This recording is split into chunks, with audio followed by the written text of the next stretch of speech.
Assalamualaikum warahmatullahi wabarakatuh.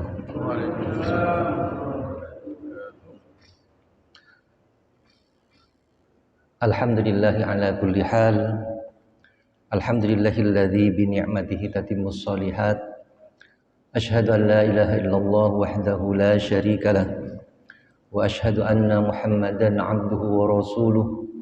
Allahumma shalli ala Muhammad wa ala alihi wa ashabihi ajma'in.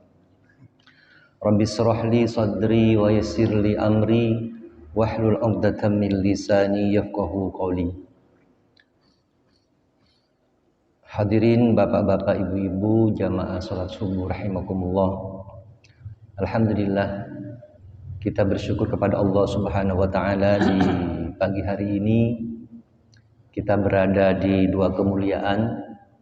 Yang pertama kita berada di bulan haram, bulan Dzulqa'dah. Yang kedua kita berada pada hari Senin.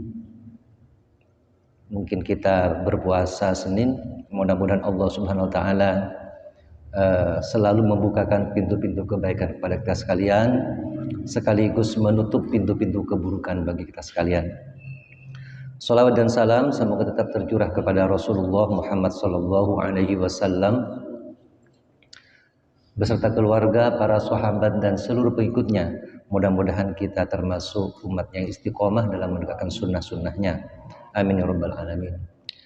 Bapak Ibu rahimakumullah, topik kita adalah, saya ambil dari sebuah hadis, yaitu bagaimana kita menjadi pembuka pintu kebaikan sekaligus menjadi penutup pintu keburukan. Kebaikan dan keburukan ini adalah karakter kehidupan. Setiap hari, setiap saat kita pasti akan menghadapi apa itu kebaikan sekaligus juga keburukan. Kadang-kadang kita melakukan kebaikan, kadang-kadang kita melakukan keburukan. Baik kebaikan itu terhadap diri kita sendiri atau keburukan terhadap diri kita sendiri. Juga terhadap orang lain, juga bisa terhadap Allah Subhanahu wa taala, juga bisa terhadap lingkungan sekitar kita. Itu semuanya pasti ada di level kebaikan atau keburukan. Sebagaimana Allah berfirman, fa'alhamaha fujuraha wa taqwaha. Allah beri potensi. Jadi potensi itu adalah bakat yang terpendam. Kemampuan yang terpendam itu namanya potensi. Potensi itu bisa muncul menjadi perilaku. Apakah itu kebaikan maupun keburukan. Tergantung yang mana yang kita pilih. Karena Allah memberikan akal kepada kita untuk bisa memilih mana yang baik, mana yang buruk. Maka kemudian di situ Allah berikan ilham kepada kita. Karena kebaikan dan keburukan itu ada, maka Allah berikan perangkat-perangkat agar kita ini bisa memperbanyak kebaikan dan menjauhi keburukan. Perangkatnya itu disebut dengan hidayah. Hidayah itu diantaranya ada namanya hidayatul hawas, yaitu petunjuk yang berupa panca indera. Allah berikan pendengaran pada kita untuk menangkap kebaikan-kebaikan. Karena dari pendengaran pun itu akan masuk keburukan-keburukan. Nanti hakimnya itu di hati kita, hakimnya yang memutuskan apakah kita ini akan mengambil kebaikan atau mengambil keburukan. Itu diputuskan di hati kita. Pintu masuknya adalah pendengaran dan penglihatan.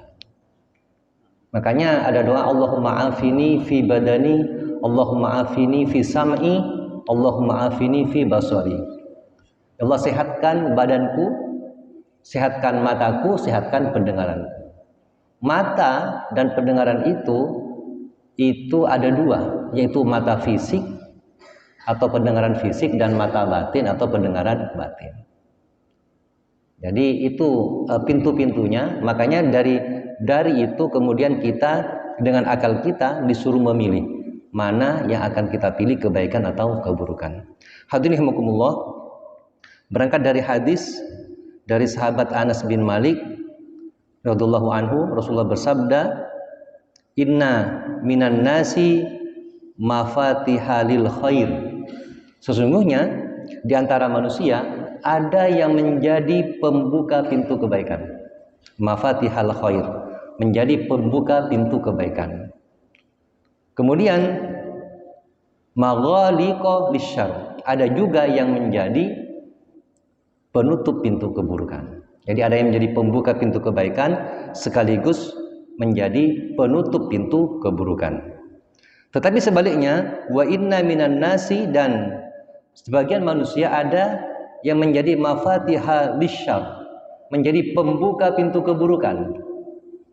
Jadi ada yang memilih menjadi pembuka pintu keburukan, maghaliqa lil khair, bahkan dia menjadi penutup pintu kebaikan. Jadi ini pilihan hidup. Jadi hidup itu pilihan dan keputusannya pada diri kita. Tentunya dengan pertolongan Allah Subhanahu wa taala. Karena kita jangan bersandar pada diri. Kalau kita bersandar pada diri apalagi pada orang lain, itu adalah keputusasaan yang disengaja. Maka sandarannya kepada Allah Subhanahu wa taala. Juga jangan bersandar kepada jabatan, kepada harta, jangan. Kenapa? Lillahi ma fis samawati wa ma fil ardh.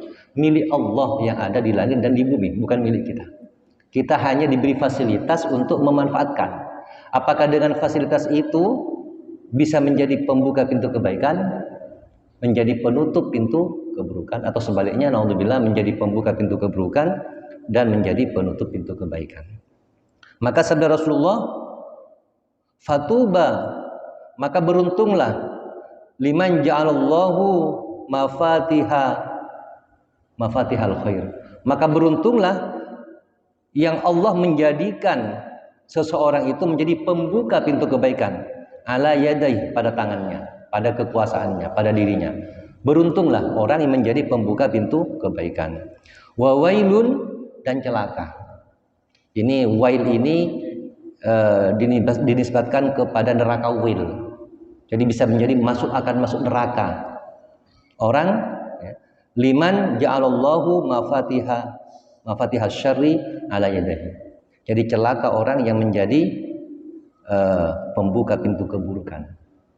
Jadi kita ini sekarang ada di dua keadaan.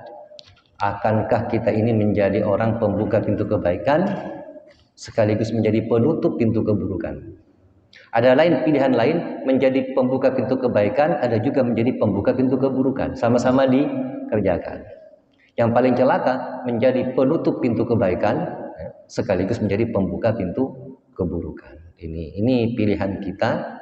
Oleh karena itu, dengan kita senantiasa mengupdate ilmu kita, kemudian membersihkan hati kita, maka insya Allah dengan petunjuk Allah, mudah-mudahan dari segala level, kebaikan itu bukan hanya satu macam, tapi ribuan macam kebaikan. Jadi kita bisa dilihat di sebuah buku itu, karangan dari Mesir ini,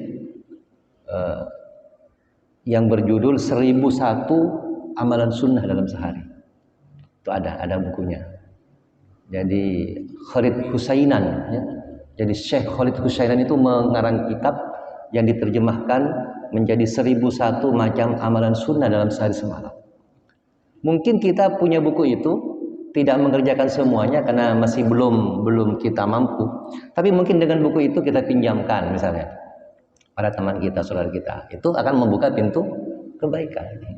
Maka beberapa pintu kebaikan yang mungkin bisa kita lakukan, yang pertama adalah tauhid. Jadi bertauhid kepada Allah itu pintu utama kebaikan yang akan menghidupkan pintu-pintu kebaikan yang lain. Sebaliknya, sebanyak apapun pintu kebaikan kita lakukan tapi tidak ada tauhid, maka semuanya menjadi hangus. Orang-orang kafir di dalam Al-Quran itu amalan mereka seperti fata morgana. Fata morgana itu dalam ilmu geografi dikatakan itu air yang tampak dari kejauhan pada daerah yang panas, terutama di padang pasir itu atau di jalan beraspal, itu dari jarak jauh seperti ada air, itu pembiasan panas sinar matahari. Itu seolah ada air, tetapi ternyata kalau dekati itu tidak ada. Jadi orang kafir itu sepertinya beramal, ada amalnya, tapi sebenarnya itu kosong di hadapan Allah Subhanahu wa taala. Seperti misalnya orang-orang kafir yang dermawan. Betul, dermawan. Mereka mendapatkan kebaikan di dunia. Orang lain mendapatkan kebaikan di dunia, tetapi tidak nyambung dengan kebaikan di akhirat. Tapi ketika mereka masuk Islam, itu kebaikan yang sebelumnya dilakukan itu hidup. Ketika mereka itu masuk Islam kemudian mereka meninggal, maka insya Allah dalam kondisi diampuni oleh Allah. Jadi kebaikannya hidup, keburukannya mati ketika orang sudah masuk Islam. Sebaliknya, kalau orang yang Islam kemudian murtad, nah, seluruh kebaikannya hangus. Makanya mereka hukumnya kafir, langsung masuk neraka kalau mereka tidak kembali kepada agama Islam. Nah, ini kebaikan-kebaikan pintu kebaikan yang mungkin bisa kita pahami. Yang pertama adalah tauhid yang pertama. Yang kedua adalah ilmu. Ilmu menjadi pintu kebaikan. Karena ilmu ini menjadi syarat untuk beramal. Maka menuntut ilmu itu menjadi kewajiban bagi kita sekalian. Thalabul ilmi fardhah. Wajib ala kulli muslim, kepada setiap muslim. Ilmu inilah kemudian yang menjadi bekal kita untuk beribadah kepada Allah sekaligus untuk menjalankan fungsi-fungsi kita di dunia. Itu dengan ilmu. Maka para pencari ilmu itu merupakan golongan-golongan yang betul-betul Allah berikan keutamaan di dunia dan di akhirat. Tetapi kuncinya adalah tauhid. Jadi tauhid inilah sebenarnya yang menjadi pondasi utama agar amal yang lain itu bisa hidup. Khawatir sudah banyak pintu-pintu kebaikan tetapi di tauhid yang bermasalah. Misalnya niat kita. Ini yang setan senantiasa akan menggerogoti kita di niat. Kita kadang-kadang memang dimotivasi oleh setan melakukan kebaikan, tapi sudah dirusak pada niat. Ini penjagaannya tidak mudah. Caranya bagaimana? Bersandar pada Allah Subhanahu wa taala. Karena hanya Allah yang bisa menjaga kita. Yang di khutbah saya sampaikan itu salah satu caranya adalah senantiasa berdoa keluar rumah. Bismillahi tawakkaltu 'alallahi la haula wala quwwata illa billah. Walaupun sekedar ke toko sebelah, yaitu berdoa keluar rumah. Kenapa? Di situ Allah berikan 3, yaitu hudita, Allah beri petunjuk, wa kufita, Allah cukupi kebutuhannya, wa wukita, Allah lindungi. Nah ini. Jadi petunjuk, kemudian kecukupan hidup, perlindungan itu modal dasar bagi kita untuk selamat. Terutama dilindungi dari godaan setan, dari ketergelinciran niat kita, sehingga amal-amal yang kita lakukan itu semuanya menjadi hidup, menjadi betul-betul memberikan manfaat pada kita, khususnya nanti di kehidupan akhirat. Maka pintu pertama tadi tauhid, betul-betul menjaga, jauhi syirik. Ya, syirik ini kalau syirik besar mungkin kita tidak melakukan, tapi syirik kecil ini kadang-kadang yang tanpa sadar, syirik asghar atau syirik khafi, yang samar sekali, mungkin ria ya, dengan kelebihan kita. Ini memang tidak mudah. Mungkin dengan pakaian kita, kendaraan kita, rumah kita, mungkin itu semuanya memang perlu terus dibersihkan. Kita tidak terlepas dari itu, tapi dengan senantiasa membersihkan diri. Takut amal-amal kita itu ditolak oleh Allah, itu lebih besar dari amal itu sendiri. Jadi perasaan takut amal kita itu ditolak oleh Allah itu lebih besar dari amal itu sendiri. Jadi rasa takut itulah kepada Allah yang akan menjaga kita dari rusaknya amal, walaupun amalnya sedikit. Ini juga di hadis saya pernah sampaikan mungkin. Jadi orang yang sudah sedemikian banyak melakukan dosa besar, tapi rasa takut dalam hatinya pada akhir kehidupannya itu ternyata bisa menghilangkan dosa-dosanya. Karena rasa takutnya yang betul-betul takut kepada Allah Subhanahu wa taala. Karena rasa takut ini nanti bisa akan mencegah kita dari bersandar pada diri kita. Jadi bersandar pada diri itu salah satu bentuk kesyirikan sebenarnya. Bersandar pada kemampuan kita, kepintaran kita, kesolehan kita. Hati-hati.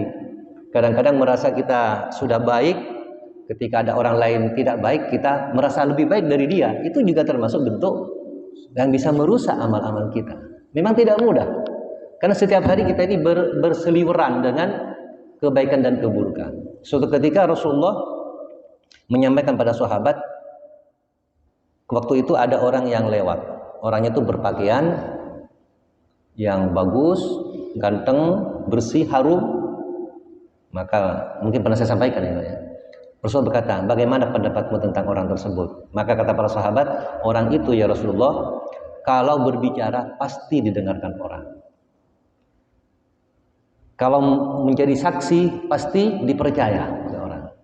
Kalau melamar pasti diterima. Dari tampilan fisiknya yang hebat. Suatu ketika kemudian lewat orang yang kumuh, lusuh, tampilannya tidak bagus, nggak keren pokoknya lah ya. Apa kata Rasulullah bagaimana tentang orang itu? Maka sebaliknya orang itu kalau berbicara ya tidak didengarkan orang.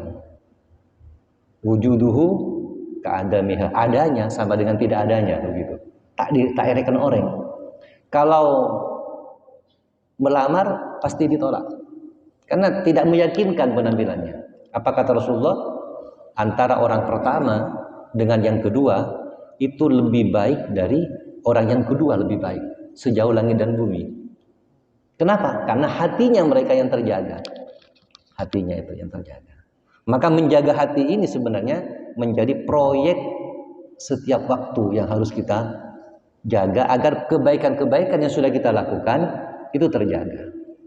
Itu. Jadi yang pertama tauhid betul, yang kedua adalah ilmu, yang ketiga amal soleh. Amal soleh ini hubungan kita dengan Allah.